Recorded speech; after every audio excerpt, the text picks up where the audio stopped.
여러분들은 어떤 목표를 세우고 또 그 목표가 이루어지도록 계획을 세워서 그 목표를 달성한 적이 있으십니까? 자기가 바라는 대학교에 가고자 열심히 목표를 세우고 공부하는 사람들, 올해는 내가 운전면허를 꼭 따야겠다 하고서 열심히 학원 다니고 그 목표를 이루는 사람, 어떤 자격증을 따기 위해서 또 직장에 들어가기 위해서 시험을 열심히 준비하는 사람, 올해 목표 꼭 내가 몸무게 20kg를 빼고야 말겠다 하고서 목표를 세우고 다이어트 어떤 계획을 세우고 운동하는 사람, 어쨌든 목표가 성취되었을 때 기분이 여러분 어떨까요? 어제 다른 교회 한 성도님으로부터 연락이 왔어요. 문자가 왔습니다. 그분은 남편이 육군 대위로 군 생활을 하면서 5번의 진급 실패를 맛봤어요. 그리고 결국에는 진급하지 못하고 작년에 소령을 달지 못한 채 전역을 하게 됐습니다. 그리고 또 전역하게 되면 웬만하면 다 예비역 소령이 된대요. 그런데 그것마저도 안 되었어요. 그리고 작년에 군무원 시험을 준비해서 시험을 봤는데 또 그 시험에 또 실패했습니다. 그리고 올해 다시 그 군무원 시험을 준비하고 공부해서 7급 군무원 시험에 합격했다라는 소식이었어요. 그래서 목사님 너무 감사합니다. 유스비전에 이 문자 후원을 보내면서 이 감사의 내용이나 또 기도 제목을 쓰는 것이 있거든요. 문자 하나만 보내면 2,000원이 결제가 됩니다. 그래서 유스비전에 후원이 되는데요. 여러분들도 이 유스비전 응원 문자에 많이 후원하시길 바랍니다. 기도 제목 써가면서 문자 많이 보내세요. 샵 7079 1009 여러분 자막 나가시죠? 네, 보이시죠? 이렇게 샵 7079 1009 지금 바로 문자 주셔도 됩니다. 샵 7079 1009 지난달 이 유스비전 이 문자 후원에 이런 문자가 하나 왔어요. 남편이 군무원 시험을 앞두고 있습니다. 하나님의 은혜를 구하며 긴장하지 않고 평온함과 감사함으로 나아가길 기도해 주세요라고 그 문자가 왔어요. 그래서 제가 그 문자를 보고 나서 바로 문자를 보고 기도했습니다. 하나님 선한 길로 인도해 주세요. 또 응답해 주세요. 그러고 나서 지난주에 합격해서 기도해 주셔서 너무 감사합니다라는 문자를 보내온 거예요. 작년 여름에 이 부부 온 가족이 아이들과 함께 전부 다 우리 유스비전 캠프에 참석해서 큰 은혜를 받았었습니다. 여러분 목표를 세우고 또 노력해서 그 노력의 결과를 얻어낸다면 얼마나 기쁘겠습니까? 여러분은 지금 어떤 계획을 혹시 세우고 계십니까? 여러분 계획은 있으십니까? 아들아, 너에겐 계획이 있었구나. 여러분 혹시 계획이 있으십니까? 죽기 전에 꼭 해보고 싶은 목표를 뭐라고 말하죠? 버킷리스트라고 합니다. 내 생에 죽기 전에 꼭 이걸 한번 해봐야겠다. 10가지, 100가지 버킷리스트. 여러분의 버킷리스트는 뭐예요? 나의 버킷리스트. 혹시 없으신다면 여러분 오늘 가셔가지고 한번 써보세요. 나의 버킷리스트. 내가 죽기 전에 꼭 이것은 해봐야겠다. 부활하신 예수님을 만난 바울은 인생의 목표가 생겼어요. 바울은 예수님을 만나기 전과 만난 다음 그 후 인생이 완전히 바뀌었죠. 이전에는 자신의 어떤 성공을 위해서 계획하고 살았다고 한다면 이후에는 예수님의 성공을 위해서 계획하고 살아갑니다. 이걸 빌립보서 3장 7절부터 보면 자세히 기록하고 있어요. 우리 한번 다 같이 빌립보서 3장 7절부터 14절 말씀 읽어보도록 하겠습니다. 그러나 나는 내게 이루었던 것은 무엇이든지 그리스도 때문에 해로운 것으로 여기게 되었습니다. 그뿐만 아니라 내 주 예수 그리스도를 아는 지식이 가장 고귀함으로 나는 그 밖에 모든 것을 해로 여깁니다. 나는 그리스도 때문에 모든 것을 잃었고 그 모든 것을 오물로 여깁니다. 나는 그리스도를 얻고 그리스도 안에 있는 사람으로 인정받으려고 합니다. 나는 율법에서 생기는 나 스스로의 의가 아니라 그리스도를 믿는 믿음으로 말미암아 오는 곧 믿음에 근거하여 하나님에게서 오는 의를 얻으려고 합니다. 내가 바라는 것은 그리스도를 알고 그분의 부활의 능력을 깨닫고 그분의 고난에 동참하여 그분의 죽으심을 본받는 것입니다. 그래 나는 어떻게 해서든지 죽은 사람들 가운데서 살아나는 부활에 이르고 싶습니다. 나는 이것을 이미 얻은 것도 아니며 이미 목표쯤에 다다른 것도 아닙니다. 그리스도 예수께서 나를 사로잡으셨으므로 나는 그것을 붙들려고 쫓아가고 있습니다. 형제자매 여러분, 나는 아직 그것을 붙들었다고 생각하지 않습니다. 내가 하는 일은 오직 한 가지입니다. 뒤에 있는 것을 잊어버리고 앞에 있는 것을 향하여 몸을 내밀면서 그리스도 예수 안에서 하나님께서 위로부터 부르신 그 부르심의 상을 받으려고 목표점을 바라보고 달려가고 있습니다. 아멘. 이게 바울의 인생 목표였어요. 버킷리스트였습니다. 이전에는 나를 위해서 나의 성공을 위해 살았다고 한다면 이제는 나를 구원하신 예수 그리스도를 위해서 사는 것이고 그리고 내가 꼭 부활에 동참하고 싶은 것. 이게 바울의 목표였죠. 어떻게 보면 남들이 부러워할 만한 그 모든 것을 다 갖추었고 또 출세의 가도를 달리고 있었던 바울에게 인생의 어떤 터닝포인트가 되었던 것은 바로 예수님을 만나는 사건이었어요. 부활하신 예수님을 제대로 만나면요 인생이 바뀝니다. 우리 교회도요 예수님 만나고 인생이 바뀌신 분들이 많아요. 매일같이 술로 나를 세우고 그렇게 살아갔던 분이 이제는 술이 아니라 주님을 주로 모시고 그리고 이제는 주님과 함께 또 살아가시는 분들. 어떤 분은 보면 위기의 가정이었는데 그 위기의 가정이 이제는 믿음의 가정이 된 그런 우리 또 지체들도 있습니다. 소망 없이 살아가던 지체들이 이제는 뭔가 꿈이 생기고 소망을 가지고 살아가는 또한 우리 형제자매들도 있습니다. 바울은요 이방인의 사도로 부름 받았다라는 것을 알았습니다. 그리고 이제는 세계 열방에 복음을 전하기 위해서 목숨을 내놓고 다닙니다. 우리가 지금까지 사도행전 쭉 살펴봤습니다. 바울의 1차 전도, 2차 전도, 3차 전도 여행을 통해서 수많은 사람들을 만나고 그들에게 예수 그리스도의 복음을 전하고 뭐합니까? 교회를 세웠어요. 그뿐만이 아니었습니다. 더불어 그는 고난도 함께 받습니다. 뭘 함께 받아요? 그리스도의 교회를 세우는 데는 반드시 고난이 따릅니다. 고난받는 것은요 바로 그리스도인의 특권이라는 게 이게 바울이 그리스도의 특권으로 여겼던 것은 바로 고난이었어요. 빌립보서 1장 29절에 보면 이렇게 말합니다. 하나님께서는 여러분에게 그리스도를 위한 특권, 즉 그리스도를 믿는 것뿐만 아니라 또한 그리스도를 위하여 고난을 받는 특권도 주셨습니다 라고 말하고 있어요. 예수를 믿는 것도 특권이에요. 여러분 그냥 예수 믿는 게 아니고요. 여러분들은 특권층이에요. 특권층. 예수 믿게 된 것이 특권이구나. 그뿐만 아니라 뭘 받는 게 고난을 함께 받는 것도 특권이라는 거예요. 얼마나 많은 사람들이 이 고난을 특권으로 여기겠습니까? 왜 나에게는 고난이 찾아왔어요? 왜 이 고난 좀 없었으면 좋겠어요? 라고 말하는 사람들이 있거든요. 예수님 때문에 받는 고난이라고 한다면 그것은 여러분에게 특권이라는 거예요. 그 고난을 아주 자세히 고린도후서 11장부터 보면 이렇게 기록하고 있어요. 11장 23절부터 우리 한번 다 같이 읽어보겠습니다. 시작. 그들이 그리스도의 일꾼입니까? 내가 정신 나간 사람같이 말합니다마는 나는 더욱 그렇습니다. 나는 수고도 더 많이 하고 감옥살이도 더 많이 하고 매도 더 많이 맞고 여러 번 죽을 뻔하였습니다. 유대 사람에게서 마흔에 하나를 뺀 매를 맞은 것이 5번이요 채찍으로 맞은 것이 3번이요 돌로 맞은 것이 1번이요 파선을 당한 것이 3번이요 밤낮 꼬박 하루를 망망한 바다를 떠다녔습니다. 자주 여행하는 동안에는 강물의 위험과 강도의 위험과 동족의 위험과 이방 사람의 위험과 도시의 위험과 광야의 위험과 바다의 위험과 거짓 형제의 위험을 당하였습니다. 수고와 고역에 시달리고 여러 번 밤을 지새우고 줄이고 목마르고 여러 번 굶고 추위에 떨고 헐벗었습니다. 이렇게 말하고 있어요. 이게 바울이 당했던 고난의 특권이었어요. 그런데 이 고난이 특권이라는 것을 바울만 말한 것이 아니라 예수님도 말씀하셔요.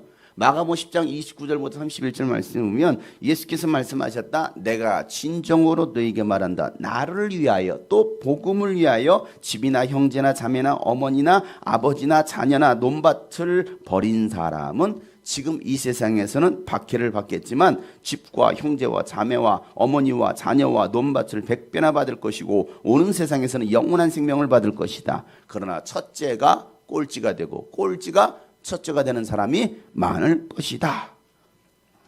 예수님을 위하여 복음을 위하여 이 세상의 것을 다 버린 사람은 이 세상에서 모도 받고 박해도 받겠지만 이 세상에서 100배의 복도 받을 것이다 라고 말씀하셨어요. 그리고 오는 세상에서는 영원한 생명을 받을 것이다 라고 말씀하셨습니다. 고난 없는 복은 없습니다. 희생과 헌신 없는 복은 없어요. 이 땅에서도 복 받기를 원하신다면 여러분 복음을 위하여 예수 그리스도를 위해서 다 버리는 것입니다. 주께 드리는 것입니다. 아멘이 안 되지 않아요. 다 버리라고 하니까, 다 드리라고 하니까. 복 받기 위해서 드리는 것이 아닌데 복을 주신다라는 거예요. 나 다 드렸으니까 주님 복 주세요 이게 아닌데도 꼴찌가 첫째가 되는 거예요. 꼴찌 야곱이 첫째가 되는 것입니다. 우리 성도들이 진짜 이런 복을 받을 수 있기를 바랍니다. 여러분 다 어렵다고 할 이때에 여러분에게도 이 100배 복이 있으시기를 바랍니다. 그러면 뭐 해야 된다고요? 대답을 안 해요. 바울의 인생 목표 버킷리스트 마지막은요, 로마로 가서 황제에게 복음을 전하는 것입니다. 자, 사도행전 19장 21절 말씀이죠. 다 같이 시작. 이런 일이 있은 뒤에 바울은 마케도니아와 아가야를 거쳐 예루살렘으로 가기로 마음에 작정하고 나는 거기에 갔다가 로마에도 꼭 가봐야 하겠습니다 하고 말하였다. 여러분 이 로마로 가고자 했던 그 바울의 마음은요, 로마서에 잘 나타나 있어요. 로마서에. 이것은 로마에 가기 전에 바울이 썼던 편지거든요. 로마서 1장 11절부터 15절 말씀. 다 같이 시작. 내가 여러분을 간절히 보고 싶어하는 것은 여러분에게 신령한 은사를 좀 나누어 주어 여러분을 굳세게 하려고 하는 것입니다. 이것은 내가 여러분과 함께 지내면서 여러분과 내가 서로의 믿음으로 서로를 격려받고자 하는 것입니다. 형제자매 여러분, 여러분은 이것을 아시기 바랍니다. 나는 여러분에게 가려고 여러 번 마음을 먹었으나 지금까지 길이 막혀서 뜻을 이루지 못하였습니다. 나는 다른 이방 사람들 가운데서도 열매를 거둔 것과 같이 여러분 가운데서도 그것을 좀 거두려고 했던 것입니다. 나는 그리스 사람에게나 미개한 사람에게나 지혜가 있는 사람에게나 어리석은 사람에게나 다 빚을 진 사람입니다. 그러므로 나의 간절한 소원은 로마에 있는 여러분에게도 복음을 전하는 것입니다. 바울의 간절한 소원이 뭐예요? 로마에 있는 여러분에게도 복음을 전하는 거였어요. 나의 소원이 있다고 한다면 난 여러분에게 여러 번 로마로 가고 싶어 했습니다. 그러나 그 가는 길이 막혔었다는 거예요. 그럼에도 불구하고 나는 여러분을 꼭 만나서 복음을 전하고 싶습니다 라고 말하고 있어요. 여러분 바울은요, 로마에 가본 적이 없어요. 그런데 이미 이 로마에 예수를 믿는 사람들이 있었습니다. 예수 믿는 디아스포라 교인들이 있었거든요. 그리고 그곳에는 교회가 있었어요. 아니 바울이 간 적도 없는데요. 그럼에도 불구하고 바울은 그들에게 제대로 복음을 전하고 싶었던 거예요. 이 각오가 있었기 때문에 바울은 예루살렘에서 잡혀서 가이사라로 이송되고 가이사라에서 배를 타고 죄수의 몸으로 로마로 압송되다가 풍랑을 만났고 그리고 몰타섬에 정박하게 되었어요. 여기까지의 내용 지난 설교 영상으로 한번 보도록 하겠습니다. 예루살렘에서 가이사를 왔다가 가이사 시도로 왔다가 시도에서 뭡니까? 이게 지금 키프로스 섬입니다. 키프로스 섬으로 이제 구부를 해야 하는 길을 따라서 막 가다가 계속 뭐가 부딪혔죠? 맞바람. 바람이 이렇게 순풍을 타야 되는데 바람이 이렇게 부딪히고 이렇게 가야 되는 바람이 이렇게 불어오는 거예요. 이렇게. 그러니까 갈 수 있어요, 없어요? 그러니까 항해가 어렵죠. 그래 루게라는 그 무라성에 도착합니다. 이게 크레타 섬인데 이 크레타 섬을 바람막이로 이 바람이 이렇게 불어오니까 바람막이를 삼고서 합니까? 이렇게 합니다. 니도로 갔다가 뭐 합니까? 도저히 안 되니까 지금 이게 지금 그리스 이탈리아잖아요. 이탈리아로 이렇게 건너가야 되는데 안 되니까 뭐 합니까? 살짝 돌려서 어디 미양이라는 아름다운 항구라는 이곳에 도착했다. 지금 여기까지예요. 자, 몰타섬이 어딘지 한번 우리가 지도를 한번 확인해 보겠습니다. 지금 바울이 여기 이게 지금 크레타 섬이죠. 크레타 섬 요 미양에서 배를 타고 출발했습니다. 어디로 가려고? 로마로 가려고. 원래 이렇게 해서 로마로 가려고 했겠죠. 그런데 여기 이곳이 바로 몰타섬이라는 곳입니다. 이 몰타섬과 이 크레타 섬까지는 비행기로 2시간이에요. 배로 2, 3일 정도 되는 거리입니다. 그래서 어떻게 됩니까? 여기에서 풍랑을 만나죠. 폭풍을 와서 막 배가 막 물에 휩쓸려 갑니다. 그러다가 14일 만에 이 몰타섬에 도착한 거예요. 자, 이 몰타섬. 이 확대해서 한번 보겠어요. 몰타섬이 어떤지를. 이게 몰타섬입니다. 자, 바울이 도착한 곳이 어디냐면 세인트 폴스 베이라는 곳입니다. 이게 바울의 섬이에요. 지금은 바울의 섬이라는 이름으로 칭하고 있어요. 자, 바울이 정박한 곳이 바로 이곳이에요. 이곳입니다. 모래톱에 걸려서 바울이 배가 처박혔다고 했죠. 그리고 풍랑을 만나서 뒤에는 뭐합니까? 다 파손되고 그리고 헤엄을 쳐가지고 사람들이 이곳에 내려옵니다. 자, 오늘 바로 이곳이에요.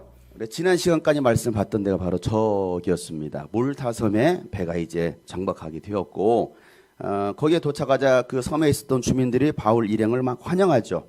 그러고 나서 겨울이었으니까 불을 쬐고 있다가 바울이 나뭇가지를 주워서 불 속에 던지려고 하는데 거기서 그 불 속에서 뱀이 튀어나옵니다. 그러니까 나뭇가지에 뱀이 있었겠죠. 튀어나와서 뭐합니까? 바울의 손을 뭅니다. 그 장면을 목격했던 사람들이 독사에 물렸으니까 저는 이제 죽을 것이다. 하나님 이 신이 바로 이제 바울을 죽게 할 것이다 라고 말합니다. 그런데 바울은 죽지 않았어요.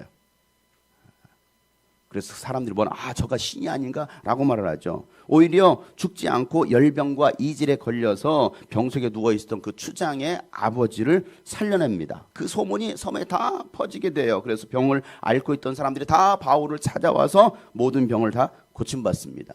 그래서 그 섬에서 3달 머무는 동안 극진한 대접을 받아요. 그리고 그들이 떠날 때는 필요한 모든 것들을 배에 가득 실어줍니다. 그렇게 몰타섬을 떠나서 오늘 말씀을 보니까 수라구사에 도착하고 거기서 사흘간 머물고 레기온으로 갑니다. 그리고 때마침 남풍이 불어 왔어요. 남풍이 불어 오니까 보디올에 이틀 만에 도착했다. 이게 오늘 말씀이잖아요. 자, 한번 지도를 보세요. 자, 몰타섬에서 어디로 갔습니까? 수라구사에서 레기온 그리고 보디올까지. 이곳이 로마잖아요. 남풍이 불어왔으니까 얼마나 잘 올라가겠습니까? 그러니까 빨리 도착했어요. 자, 보디올에 도착했습니다. 이곳에서 이제 사람들을 만나는 장면이 오늘 말씀이에요. 자, 바울은요, 이 보디올에서 예수를 믿는 사람들을 만납니다. 그리고 그들의 초청을 받고 일주일 동안 그들과 함께 지냅니다. 함께 지내면서 뭐 했을까요? 당연히 또 복음을 전했겠죠. 바울이 왔다라는 소식을 듣고 환영했단 말이에요. 그러니까 바울이 누군지를 알았어요. 바울의 소문을 들었단 말이에요. 그러니까 그는 일주일 동안 머물면서 저기에서 복음을 전합니다. 그런 다음에 로마로 드디어 들어갑니다. 로마로 들어가요. 자, 14절 말씀 나같이 시작. 우리는 거기서 신도들을 만나서 그들의 초청을 받고 1회 동안 함께 지냈다. 그런 다음에 드디어 우리는 로마로 갔다. 드디어 바울의 일행은 AD 61년경에 로마에 도착합니다. 자, 바울이 이 로마에 도착했다라는 그 소식이 또 신도들에게 전해져요. 그래서 바울을 만나려고 사람들이 바울이 있는 곳으로 다 몰려듭니다. 그리고 사흘 뒤에 그곳에 있는 유대인 지도자들을 불러놓고 자기가 이 로마에 어떻게 오게 되었는지, 어떻게 죄수의 몸으로 오게 되었는지를 자세하게 이야기해 주는 거예요. 나는 죄가 없었다. 죄가 없음에도 불구하고 이 죄수의 몸으로 이곳에 온 이유는 하면서 그가 지금까지 있었던 이야기를 쭉 전합니다. 나는 바로 여러분이 품고 있는 하늘의 소망, 나도 그 하늘의 소망 때문에 이곳에 오게 되었다라고 말을 하는 것이죠.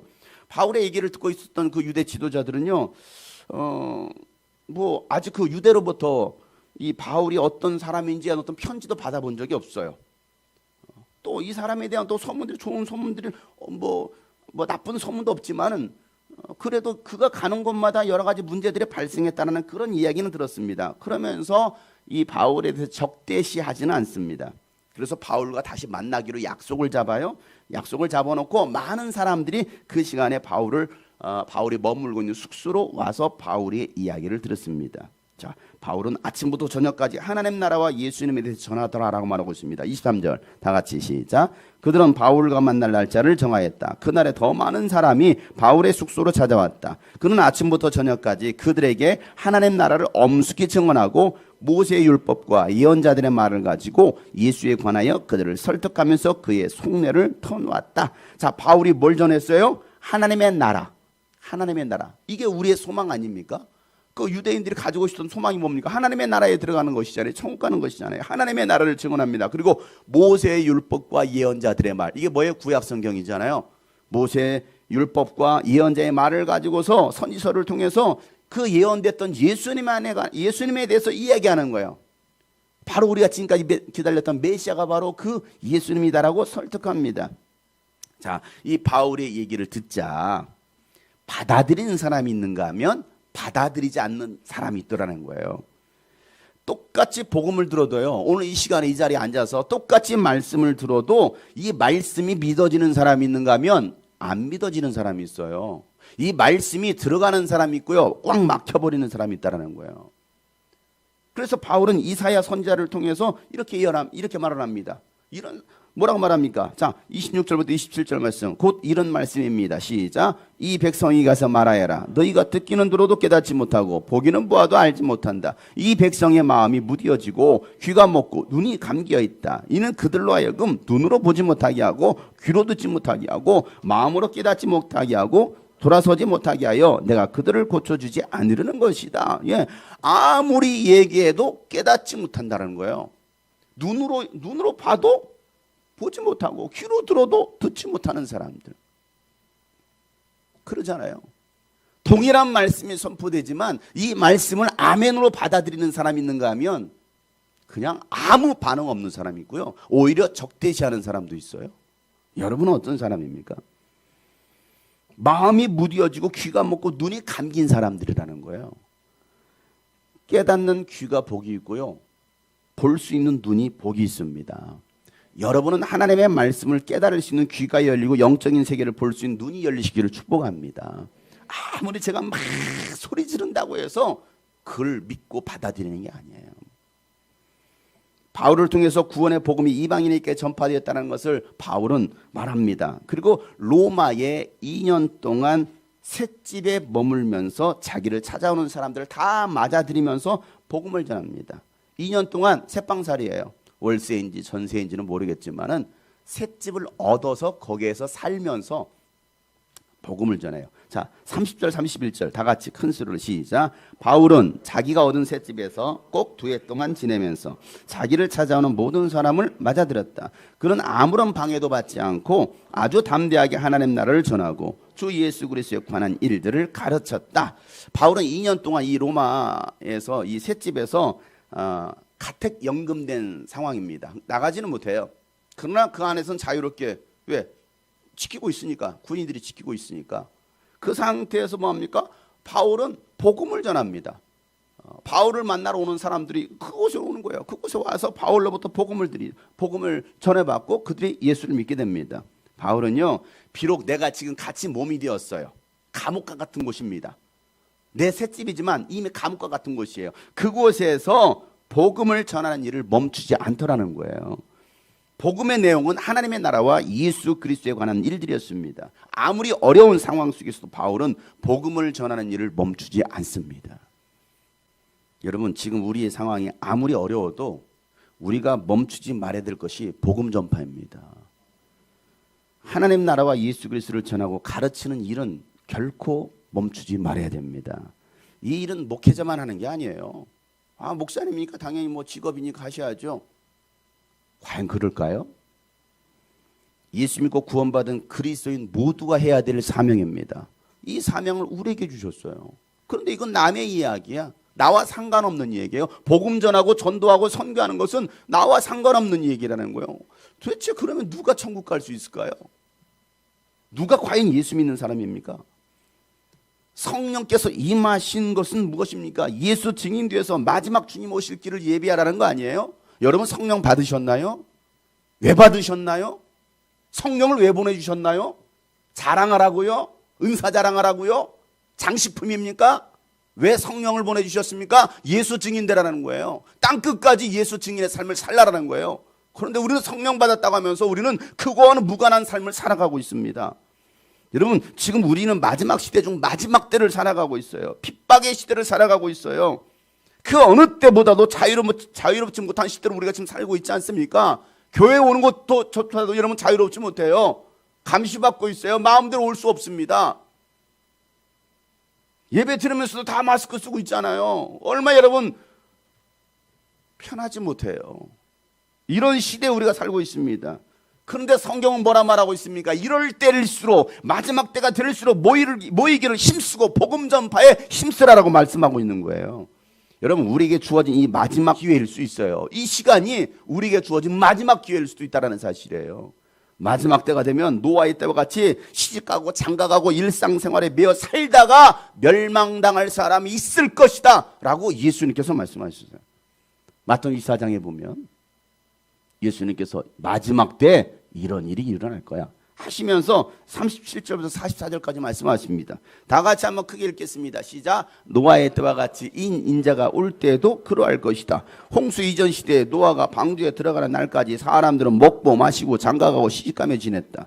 홍수가 나서 그들은 모두 휩쓸려 가기까지 그들은 아무것도 알지 못하였다. 인자가 올 때도 그러할 것이다. 그때 두 사람이 밭에 있을 터이나 하나는 데려가고 하나는 버려둘 것이다. 두 여자가 맷돌을 가고 있을 터이나 하나는 데려가고 하나는 버려둘 것이다. 그러므로 깨어있으라. 너희는 너희 주님께서 어느 날에 오실지를 알지 못하기 때문이다. 이것을 명심하여라. 집주인이 도둑이 밤 몇 시에 올지 알고 있으면 그는 깨어있어서 도둑이 집을 뚫고 내버리지 않았을 것이다. 그러므로 너희도 준비하고 있으라. 너희가 생각하지도 않은 시각에 인자가 올 것이기 때문이다. 노아의 홍수 때 그들은 알지 못했어. 비 오네. 노아가 아무리 말해도 하나님께서 물로 심판하십니다 해도 에이, 노망 들었어. 노인네가 말이야. 무슨 비가 오고 홍수가 나고 죽는다. 하나님의 심판을 받는다고. 에이, 말 같지도 않은 소리. 그렇게 말 같지도 않은 소리처럼 여겼던 그들은 다 멸망당했어요. 그런데 마지막 때도 그럴 거라는 거예요. 아무리 여러분 마지막 때입니다. 주님 오시기를 예배해야 됩니다. 복음 전파하고 정말 하나님의 나라를 세워가야 됩니다라고 말을 하지만 아유 지금 세상이 어느 시대인데 지금 바빠요. 코로나 시대예요. 코로나 먹고 살기도 힘든 시대인데 무슨 복음을 전하고 선교합니까? 나 지금 한 몸 추스리기도 힘든 세상인데 그리고 복음 전파의 삶은 나와 무관한 이야기를 여기는 사람들. 그러다 주님께서 마지막 때 갑자기 오신다라는 거예요. 그래 너희가 깨어있으라. 생각지도 못한 그때 인자 예수님께서 오실 것이다라고 말하고 있어요. 준비한 자만이 하나님 나라에 들어간다라고 말하고 있습니다. 여러분 깨어서 준비할 수 있는 우리 주님이 꿈꾸신 게 성도들 되길 축복합니다. 준비하자라는 거예요. 바울이 매 순간 긴장하면서 살았던 이유가 무엇입니까? 바울은 매 순간 매일같이 긴장하며 살아요. 긴장하며 살아갑니다. 그러면서 일하면서까지도 그는 일하면서 복음 전했잖아요. 사도이면서도 그는 직장이 있었어요. 텐트 만드는 직업을 가지고 있었습니다. 왜 스스로 내가 그렇게 할 필요고 그렇게 하지 않아도 된다. 사도들은 교회에서 제공하는 것으로 사실은 생계를 꾸려갈 수 있다. 그럼에도 불구하고 내가 그렇게 하지 않은 이유가 무엇이냐라고 바울은 말했거든요. 그렇게 하지 않았던 이유가 무엇입니까? 남들에게 복음을 전하고 자신은 버림받는 불쌍한 신세가 되지 않으려고 스스로 몸을 쳐서 복종케 했다라는 거예요. 고린도전서 9장 27절에 나는 내 몸을 쳐서 굴복시킵니다. 그것은 내가 남에게 복음을 전하고 나서 도리어 나 스스로는 버림받는 가련한 신세가 되지 않으려는 것입니다 라고 말하고 있어요. 내가 이렇게 복음을 전하고 그들은 예수를 믿고 구원받는 사람이 되는데 하나님 나라가 나가 버림받으면 목사라고 다 모든 상급 받고 영광 받고서 박수 받고서 웬걸 하나님 나라에 들어갈 수 없다고 한다면 그렇게 버림받는 가련한 신세가 되지 않으려고 나는 내 몸을 쳐서 복종케 한다라고 바울이 말한다고 한다면 저와 여러분 어떻게 될까요? 사도행전은 바울이 로마에 가서 2년간 복음을 전했던 내용까지 기록되었어요. 바울은 이 로마에 머물면서 2년 동안 머물면서 에베소 교회를 향하여 빌립보 교회를 향하여 골로새 교회를 향해서 편지를 씁니다. 격려하는 편지를 씁니다. 그리고 말씀으로 성도들을 세웁니다. 그리고 빌레몬에게도 개인적으로 편지를 씁니다. 이게 2년 동안 그가 머물면서 복음 전하고 편지 써서 교회들을 세우는 사역을 했습니다. 그리고 AD 63년경에 잠깐 석방이 돼요. 석방이 되어서 성도들을 돌아보기 위해서 그가 세웠던 교회들 소아시아 교회를 방문하고요. 또 바울은 스페인에도 가서 복음을 전하고 싶어 했습니다. 그래서 어떤 학자들은 스페인까지도 바울이 갔을 것이다라고 말을 하는 사람도 있어요. 어쨌든 1년 동안 자유의 몸이 돼서 복음을 전하다가 AD 64년 7월 19일에 로마의 대화재가 발생합니다. 그때 황제가 누굽니까? 네로 황제입니다. 그 화재가 왜 발생했어요? 뭐 여러 가지 이견들이 있지만은 그 화재가 발생한 그 지역을 자기 왕궁을 만드는 사용합니다. 그 땅을. 그리고 그 대화재 발생한 것을 그 방화의 책임을 기독교인들이 다 뒤집어 씌웁니다. 그래서 다 기독교인들을 잡아 죽이죠. 불태워 죽입니다. 사자밥이 되게 합니다. 그때 바울이 소아시아에서 복음을 전하고 있다가 체포돼서 다시 로마로 돌아와요. 그리고 이 로마의 중심지인 포로 로마노에 있는 마메르티네 감옥에 갇히게 됩니다. 거기에는 베드로도 함께 갇혀 있었어요. 그리고 그곳에서 마지막 죽음의 순간을 맞이하게 되는데 내가 이제 죽을 때가 되었구나를 알고 그 감옥에서 디모데에게 유서와 같은 편지를 씁니다. 이게 디모데 후서예요. 그가 마지막으로 썼던 뭐라고 썼습니까? 바울의 유서를 한번 읽어보겠어요. 디모데 후서 4장 6절부터 11절. 여러분이 한번 성경을 찾아서 한번 읽어보세요. 이게 마치 유서인 것처럼 바울이 지금 마지막 유서를 디모데에게 쓰고 있습니다. 뭐라고 쓰고 있는지, 바울은 어떤 마음을 가지고 이 편지를 썼을까? 바울은 수많은 고문을 당했고 또 병을 앓았고, 그리고 이제 나이는 늙었고, 그리고 이제 지하 감옥에 갇혀 있는 상태에서 이제 죽음을 맞이하고 있는 그 상황에서 이 편지를 쓰고 있어요. 자, 바울의 마음으로 여러분들 한번 읽어보세요. 바울의 마음으로 다 같이 시작. 나는 이미 부어드리는 제물로 피를 흘릴 때가 되었고 세상을 떠날 때가 되었습니다. 나는 선한 싸움을 다 싸우고 달려갈 길을 마치고 믿음을 지켰습니다. 이제는 나를 위하여 의의 멸관이 마련되어 있으므로 의로운 재판장이신 주님께서 그날에 그것을 나에게 주실 것이며 나에게만 아니라 주님께서 나타나시기를 사모하는 모든 사람에게도 주실 것입니다. 그대는 속히 나에게로 오십시오. 대만은 이 세상을 사랑해서 나를 버리고 데살로니가로 가고 그레스게는 칼라디아로 가고 디도는 달마디아로 가고 누가만 나와 함께 있습니다. 그가 올 때에 마가를 데리고 오십시오. 그 사람은 나의 일에 요긴한 사람입니다. 이게 바울의 마지막 편지예요. 누구에게 쓰고 있어요? 사랑하는 믿음의 아들 디모데에게 편지를 써서 디모데야 나에게 와달라. 그러면서 여러 사람의 이름을 거론하고 있어요. 나는 믿음의 선한 싸움을 다 싸웠고 달려갈 길을 다 마쳤다. 다 마쳤고 끝내 나는 믿음을 지켰다. 이게 바울의 고백이에요. 여러분 뭐라고 고백하시겠어요? 나는 선한 싸움을 정말 잘 싸웠고 달려왔다. 믿음의 길을 달려왔을 뿐만 아니라 나는 끝까지 이 믿음을 지켰다. 어떠한 상황 속에서도 나는 결코 이 믿음이 흔들리지 않았다. 그러면서 끝까지 바울과 함께 했던 사람의 이름이 등장합니다. 그 이름이 누구예요?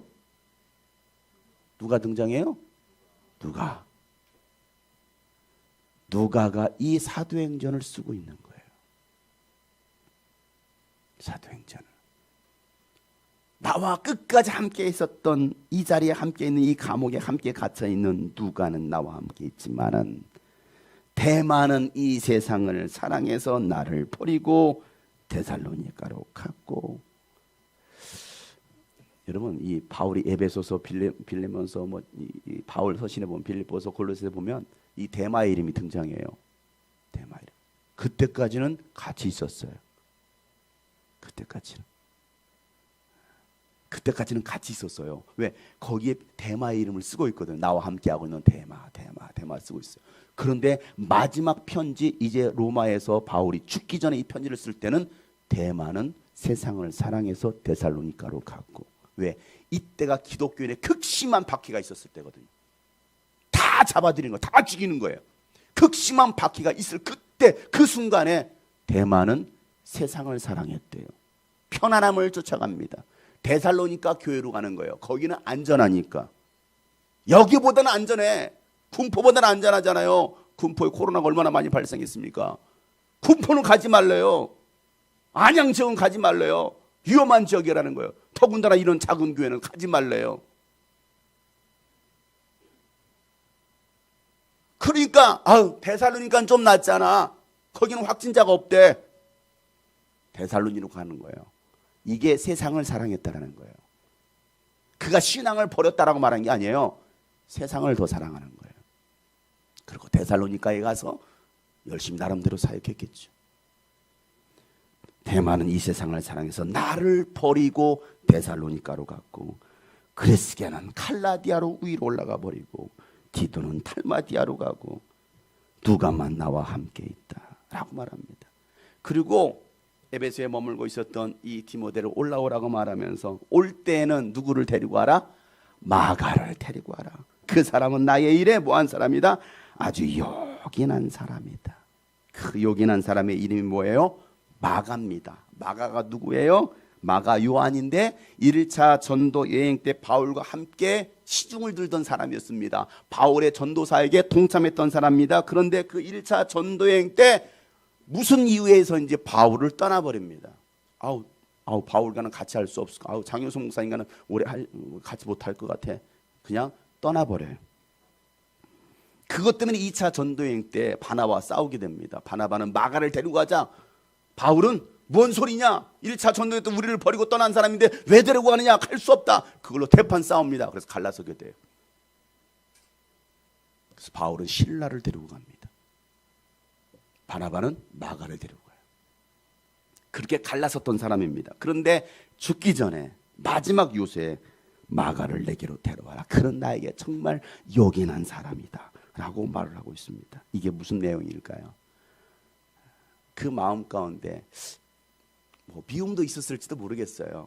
아니, 나를 떠난다고 그럴 수 있어? 가장 힘든 시기인데 언제나 함께 한다며, 끝까지 간다며, 나 목사님과 끝까지 갈 거예요, 나 주님 꿈꾸고 싶게 절대 떠나지 않을 거예요, 함께 한다며, 이제 와서 나를 떠나? 이제 와서 교회를 떠난다고? 정말 그럴 수 있어? 그런 마음이, 그리고 함께 동역하지 못했던 그런 마음이 있었을 거예요. 그런데 바울은 마지막에 이 마가에게 화해와 용서의 손을 내밀고 있어요. 마지막에.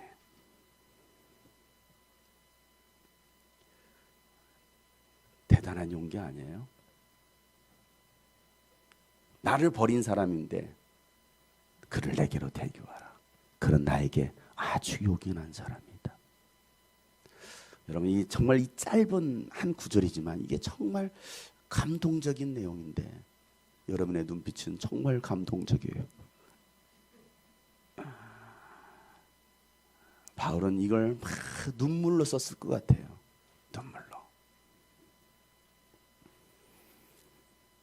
마가에게 화해와 용서의 손을 내밀고 마침내 바울은 마지막 버킷리스트였던 로마에서 순교합니다. 2년 전 바울이 마지막으로 순교했던 이탈리아 로마를 다녀왔습니다. 지금 로마는요, 베드로와 바울이 이 로마를 지켜주는 수호신이 되었어요. 그들은 그렇게 믿고 있습니다. 바울과 베드로를 수호신으로 여깁니다. 그리고 바울보다는 누구를 더? 베드로를 더. 그리고 베드로를 그들의 최고의 수호신으로 올려놓고 로마 가톨릭의 제1대 초대 교황으로 삼습니다. 신을 만들어놨어요.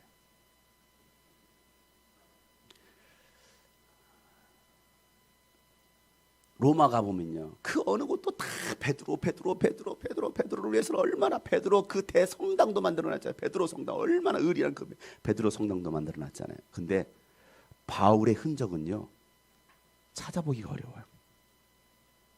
바울의 흔적은 2000년 전 그 바울의 피가 흘렀던 이 바울의 선교 현장, 그 바울의 숨결을 느낄 수 있었던 그 감동의 현장, 제가 그곳을 찾아가서 보고요, 나도 이 길을 걸어가야 될 텐데 라는 마음을 먹게 되었습니다. 한번 영상. 이곳은 2000년 전 로마 기념교회가 이 길을 걸어갔을까요? 한결이는 어떻게 이게 순교의 길이라고 하면 걸어갈 수 있겠어요? 부활하신 예수를 만나기 전에는 그가 세상을 향해서 달려갔고, 세상의 부귀영화, 높은 지위, 또 권력, 세상적 종교적인 높은 자리를 소망했었겠지만, 그가 예수를 만나고 나서는 모든 것을 다 배설물로 여긴다라고 했던 것처럼 아무것도 가지지 않은 채 오직 그 가슴에 예수 그리스도의 심장을 품고 이 길을 걸어갔습니다. 그리고 마침내 죽임을 당하게 됩니다. 우리도 가야 할 그 길, 꼭 가야만 하는 그 길을 바로 알고 그 길을 걸어갔으면 좋겠습니다. 비록 그 길이 순교의 길이라 할지라도 죽음의 길이라 할지라도 우리가 함께 그 길을 걸어갔으면 좋겠습니다. 사람들의 발길이 없는 이곳, 바울의 죽음의 현장이었습니다. 오늘로 60번에 걸쳐서 진행되었던 사도행전 28장의 말씀이 끝이 났습니다. 그러나 여러분, 사도행전은 끝이 난 것이 아니라 이제 여러분을 통해서 사도행전 29장을 써 가시길 원하십니다. 오늘도 하나님은요, 바울처럼 복음을 위해서 목숨을 던질 목숨 건 사명자를 찾고 계세요. 내 얘기는 아니라고요? 나하고는 상관없다고요? 그럼 우리는 예수님 믿는다라고 말을 하면 안 됩니다. 우리가 정말 예수를 믿는다면, 하나님 나라를 소망하며 살아간다면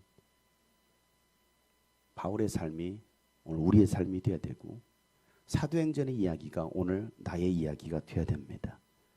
마지막 시대 마지막 복음의 전달자로 살아갈 전도자를 찾고 계세요. 아직도 복음을 듣지 못하고 예수를 알지 못하고 죽어가는 영혼들이 참 많이 있습니다. 여러분의 마지막 버킷리스트는 무엇입니까? 우리의 마지막 버킷리스트는 바로 영혼 구원, 세계 선교가 되어야 됩니다. 이제 다시 교회가 일어나 가야 됩니다. 하나님이 포기하지 않으셨기 때문에 우리도 포기해서는 안 돼요. 예배가 중단되었습니까? 전도가 중단되었습니까? 선교가 중단되었습니까? 중단된 것들을 다시 이렇게 세워야 됩니다. 기도가 멈췄나요? 다시 기도하셔야 됩니다. 다시 예배하셔야 됩니다. 다시 전도하셔야 돼요. 그렇지 않고서는 결코 우리는 하나님의 나라를 들어갈 수 없어요. 오늘도 그래서 하나님은 그 한 사람을 찾고 계십니다. 복음을 위해서 헌신할 한 사람이 되기를 결단할 수 있기를 바랍니다. 주님을 사랑한다면, 내가 주님을 사랑한다면